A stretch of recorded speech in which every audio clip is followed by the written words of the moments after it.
Welcome to Grade 8 Social Studies Quarter 3 Content Training. My name is Irene Lyons. I am the middle school coordinator and I will be your facilitator of learning during this session. Please pause the video and access your participant guide. The participant guide is a forced copy. You can access the participant guide using the bit.ly or the QR code. At the top of your participant guide, please ensure that you put your name and your campus. At the end of this session, you will send a copy of your completed participant guide to my email address, rlyons@dallasisd.org.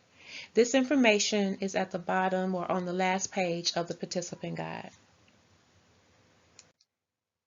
Meet our small but mighty team. Our director is Shalyn Bond. We have Athena Newton, elementary coordinator, Cicely Williams, high school coordinator, Shirley Steele, social studies coordinator, Graham Stevens, our programs manager. Our boots on the ground are our social studies instructional lead coaches, Sabrina Green, Bilal Khalid, and James Hutchinson. Please feel free to reach out to our department or our instructional lead coaches if you have any questions or need assistance. As you work with your team and your PLCs today, please pause the video, read through the community agreements, add to them if there is a need. On our agenda today, we will be discussing historian or influencer, practice makes perfect, implementing the practice. Our district core values are effective instruction, equitable access and outcomes, and pursuing excellence. Our social studies department's vision reads as follows: all Dallas ISD students think critically, engage civically, and connect globally. Our mission: providing intentional support and growth opportunities in social studies. The Social Studies Department philosophy.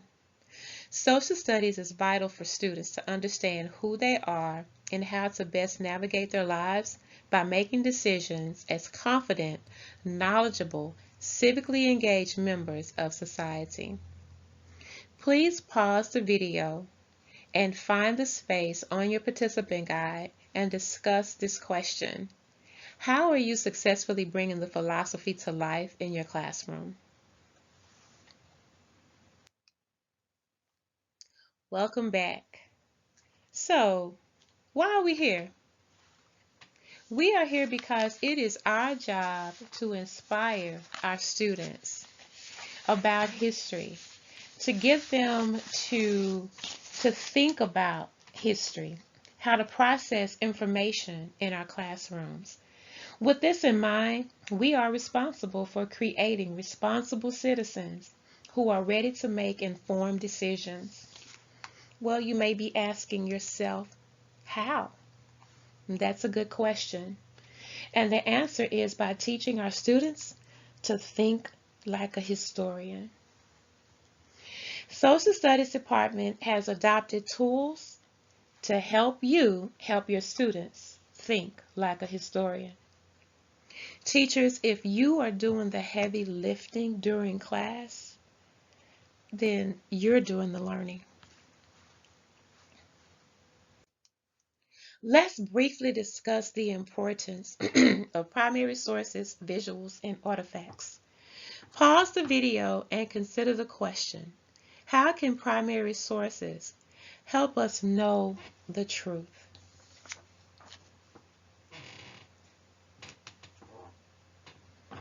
During your brainstorm opportunity, I hope that you determined that primary sources are important because they were created at the time of an historical event.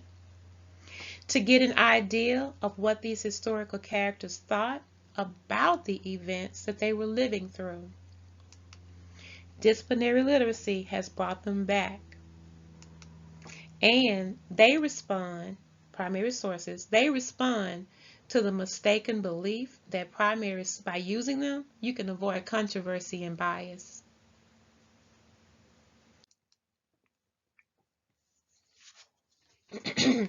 Our learning objective for the remaining of our session today. I am applying Hippo, Optic, and the 4-question method to equip students with vital tools to think as historians. You will know that you are successful when you can differentiate between a historian and an influencer, use Hippo and Optic with district-provided resources, implement Hippo, Optic, and the 4-question method during quarter 3, ensuring your students can think like historians. So let's dive into our learning objective. Let's have a little fun and a little trivia. Pause the video and discuss which photo is most accurate and original. Is it the one of Lincoln or the one of Calhoun? Discuss it with your peers and justify your answer. Now, I know some of you think it may be Lincoln, others of you may think it's Calhoun. And the correct answer is John C. Calhoun. Yes, John C. Calhoun is the correct photo. It's the most accurate and original depiction. After Lincoln's assassination, there was a lack of historic style pictures of the president. So one painter by the name of Hicks got it into his head that he was going to print the president and superimpose his head onto Calhoun's body. John C. Calhoun, of all people, this was Lincoln's nemesis, right? They were totally opposite. This went unnoticed for a century. The print was only recently revealed to have been fake. It wasn't discovered until a photojournalist by the name of Stefan Laurent was gathering pictures for his book, Lincoln, A Picture Story of His Life, when he noticed that it was something odd. The Hicks print, Lincoln's mole, is on the wrong side of his face. After further investigation, he realized that Lincoln's face in the print exactly matched his face in the Brady's $5 bill photo, except in the print, Lincoln's face was flipped, making Lincoln's mole show up on the opposite side. You can read more about these pictures on the link provided in your participant guide under additional resources. So, why is it important for us to know the complete and accurate story? We don't want our students not knowing the real story behind history. Students need to understand history gets changed for one reason or another. And that can be fun to find out, to investigate. We want to inspire our students to explore, knowing the truth. By approaching history in this manner, we are helping our students just become curious learners, lifelong learners.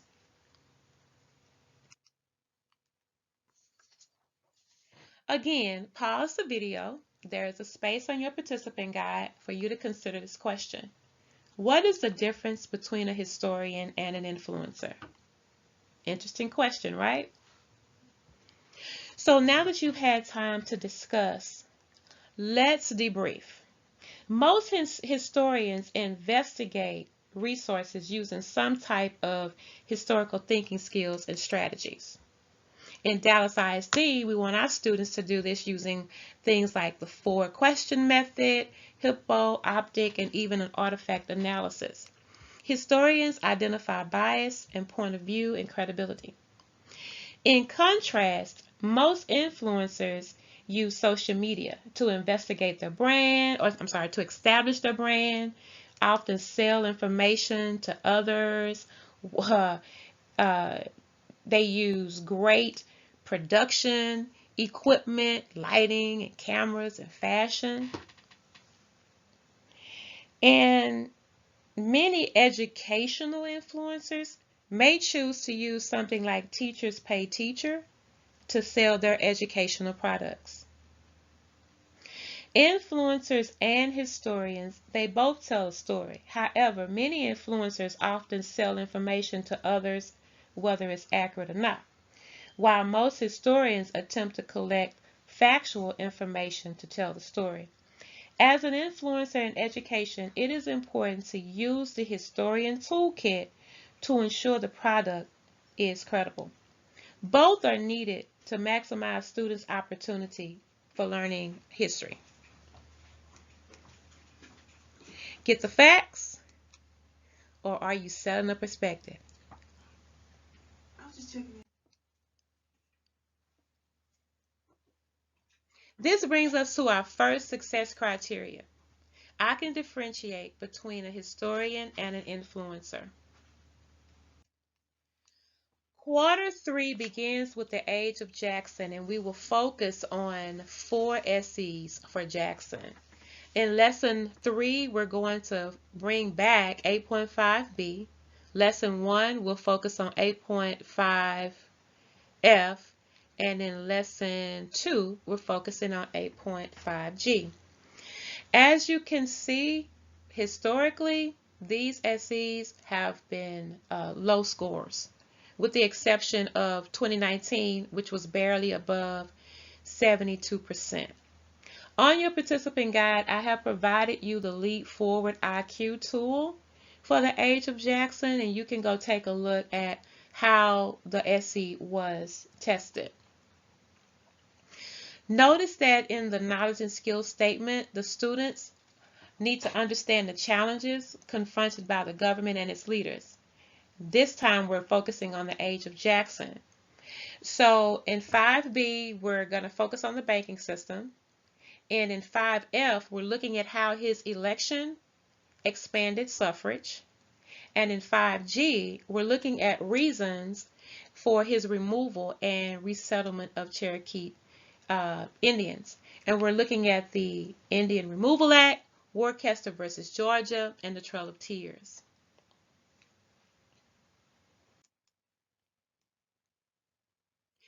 In Lesson 4, the students need to understand the dynamic nature of the powers of the national government and the state government, and how state rights was very important at this time.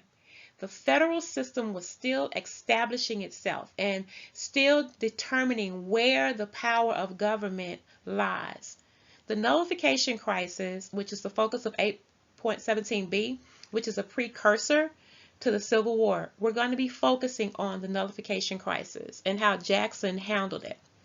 Again, historically, looking at the data, 8.17b has been tested every year since 2018, and we are still below 70% passing.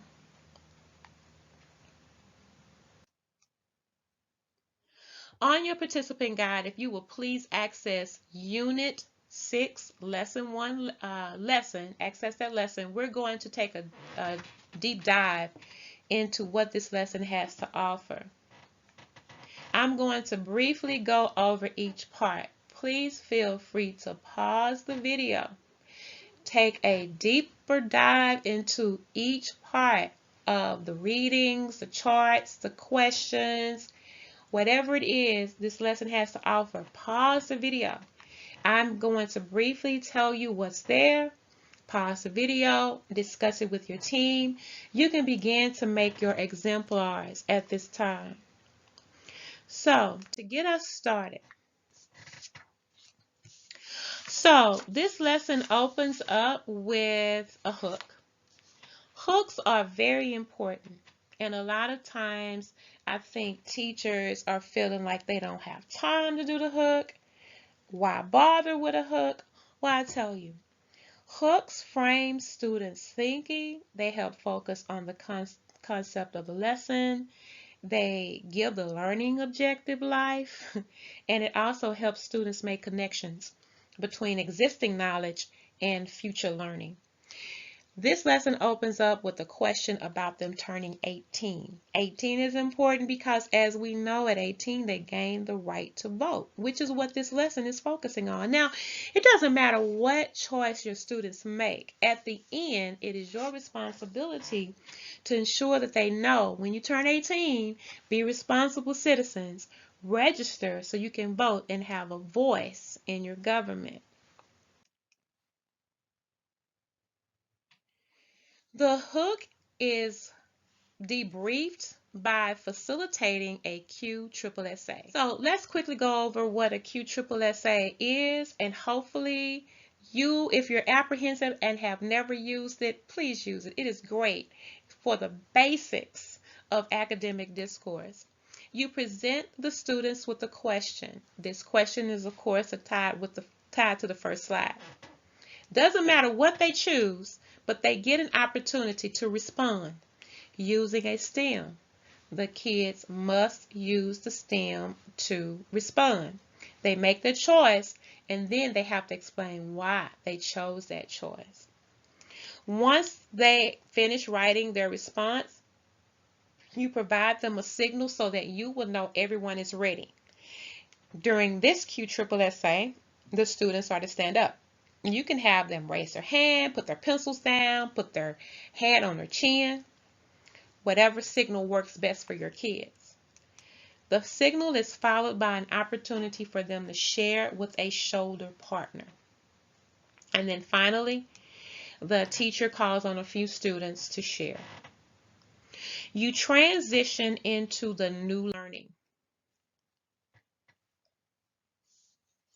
So now let's take a look at what the rest of the lesson has to offer.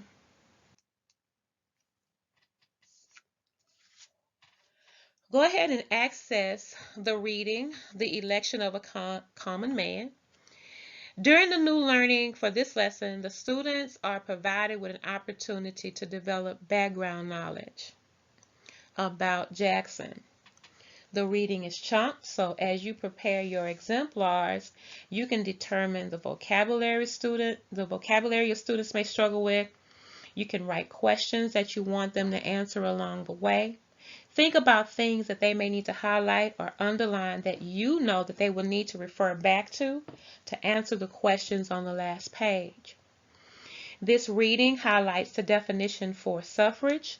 It talks about why Jackson was the common man's choice. It talks about the corrupt bargain and the spoil system.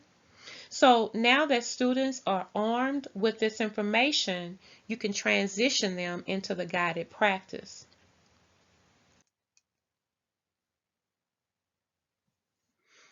Part of transitioning them into the guided practice is to begin to help them see how the number of voters have increased. You are provided a script where you're going to ask the students, what do you think happened? What do you notice? What's going on this slide? You solicit answers and you determine, and they should determine, that what probably happened is that the numbers of voters increased.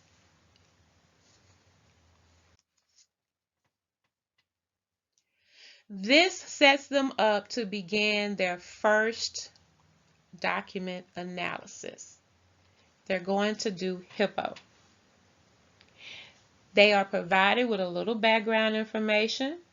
Students are guided through analyzing primary sources. They're going to analyze one using HIPPO and one using OPTIC. Pause the video and access expanded suffrage and take a look at what the students are being asked to do. As a scaffold, instead of just going right into the HIPPO and the OPTIC, you're going to be given additional information, or should I say the students are given additional information as a way for students to have support in their analysis. In the lesson, you will find this HIPPO document analysis handout. You can download it for yourselves or for yourself and your students, and they can have it as a guide. But here they are going to use HIPPO to analyze a small excerpt from a Massachusetts Constitution written in 1870 and amended in 1821. Pause the video and take a look at what the answers should be. Of course, there's a key provided.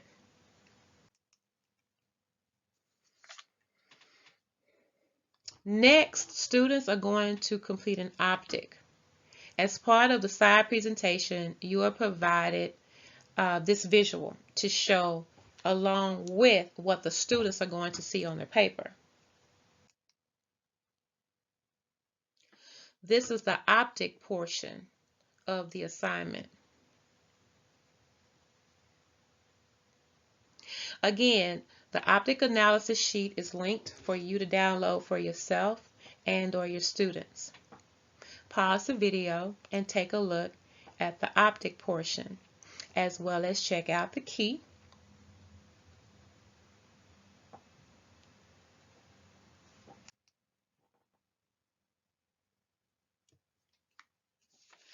Finally, the students will transition into the independent practice. Now, let's keep in mind what the students have been exposed to. They were exposed to the hook. They've read about the common man. They have completed a HIPPO analysis of a brief excerpt from the Massachusetts Constitution. They have dissected a visual using optic. They have all of this background information. They know what happened as far as Andrew Jackson being the common man and expanding suffrage. So now they are ready for the independent practice. Very quickly, they are to create a campaign poster. They are provided with a handout that tells them the specifics.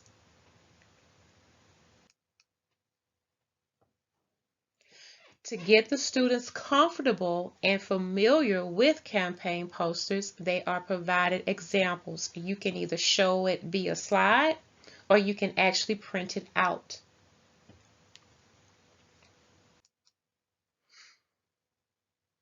Also, as part of the side presentation, you will go over what campaign characteristics look like. These things should be included in their campaign poster. It's provided for them via the slide, and you are to discuss them. The candidate's name, of course, is Jackson, and see if they know what his political party is. The year he was elected, have them think of a slogan like go high, go low, yay. Symbols and images and reasons people should vote for Jackson.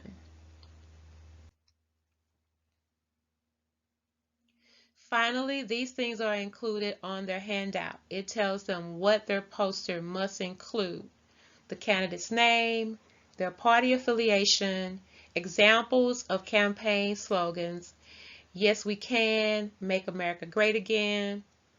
They should provide an explanation of how Jackson's election of office will impact the U.S. They should consider the following questions: who should vote for Jackson and why? How will his election change the U.S.? Why is he better than his opponent? The readings talk about his opponents.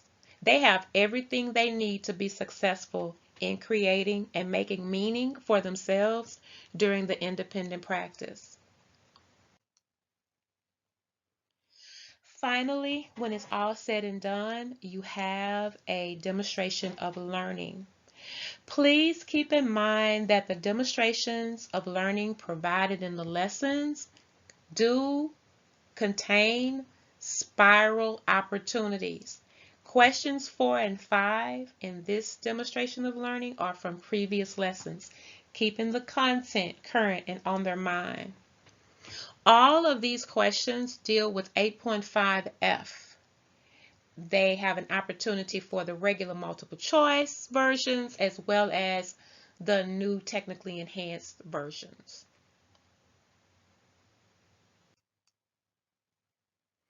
Now it is time for you to continue to look at this lesson plan and to continue to plan for yourselves.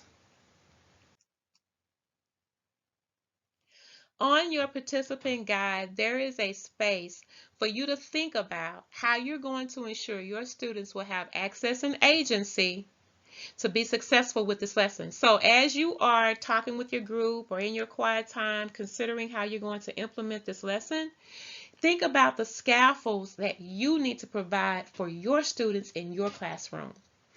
Lesson scaffolds that are included in the district lessons are for the district level. They are going to be very basic, generic scaffolds. You must consider what's needed for your students.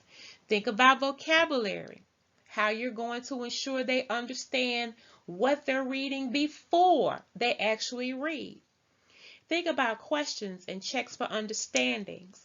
What connections will you make to previous learning or even going forward?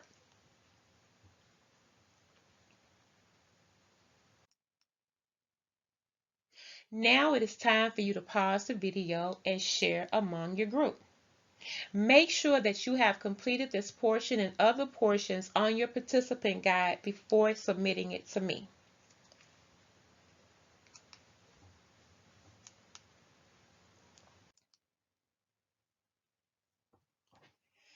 Finally, I want to talk about how you can very quickly assess what students picked up from any one given lesson using the 4QM method.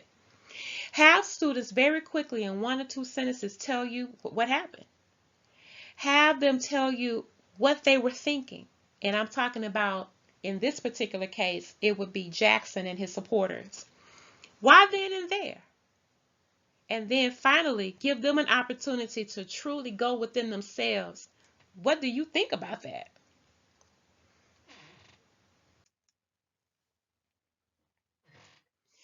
As an example, I would like to show you what a student wrote for me a couple of years ago. During the age of Jackson, suffrage or the right to vote expands to all white males regardless of owning land. Jackson felt the nation had been taken over by the wealthy and promised to return the government to the people. When Jackson lost the election in 1824, his supporters started a new political party, the Democratic Party. This party promised to represent ordinary farmers, workers, and the poor, not just the rich and wealthy. During this time in history, the right to vote did not extend to all men or women. However, I think having the right to vote is important because I can have a say in government and ensure my voice is heard. Written by an 8th grade student, and all they did was use the resources that I had provided for them at the time.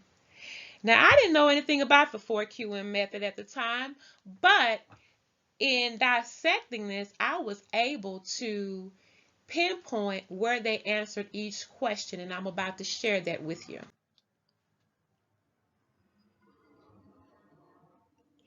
When you consider each of the questions, this is where they answered question 1. Question 1 is what happened? Question 2, what were they thinking? Question 3, why then and there? And then question 4, what do you think about it?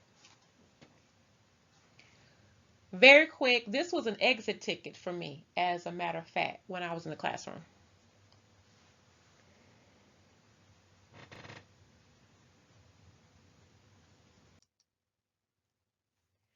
I do want to pause and encourage you to use the social studies tiered curricular resources.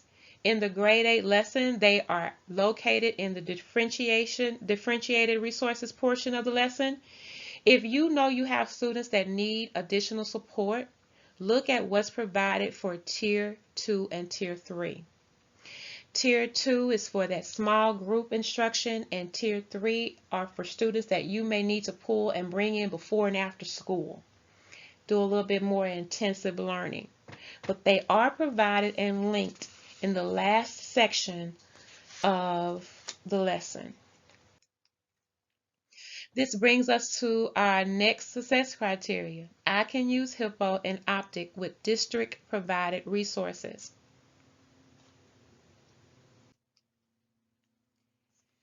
What are your next steps? Of course, your next step is to continue to dissect this lesson. Make it your own. Think about your exemplars. Think about the scaffolds that you need to embed to move through this lesson as quickly and as effectively as possible. Please think about your field guides and your TEK specificity. The field guides as well as the TEK specificity are linked to your participant guide. The topics for quarter 3 are the Age of Jackson, Westward Expansion, Industrial Revolution, Reform Movements, and Civil War. Yes, quarter 3 is going to move fairly quickly. These are all linked on your participant guide. So continue to dissect and to internalize, there's that word, internalize the lesson for yourself with your students in mind. Think about what scaffolds are needed for your students to be successful.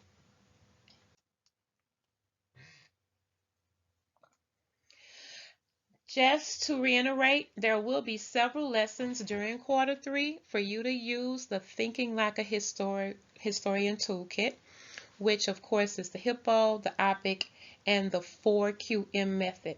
The 4QM method can be used as an entry ticket, an exit ticket, just because ticket. Just what can your students stop and write and tell you about the content that they have learned and are learning? Finally, consider the question. There is a space on your participant guide. What are you taking back to ensure your students are thinking like a historian? Again, think about the importance of primary sources, visuals, and artifacts. As we stated before, because they were created at the time of the historical event, to get an idea of what historical actors thought about the events they were living through. Disciplinary literacy has brought the primary sources back. And finally, they respond to the mistaken belief that by using primary sources, you can avoid controversy and bias. Finally, I can implement Hippo, Optic, and the 4QM method during quarter 3 to ensure student mastery.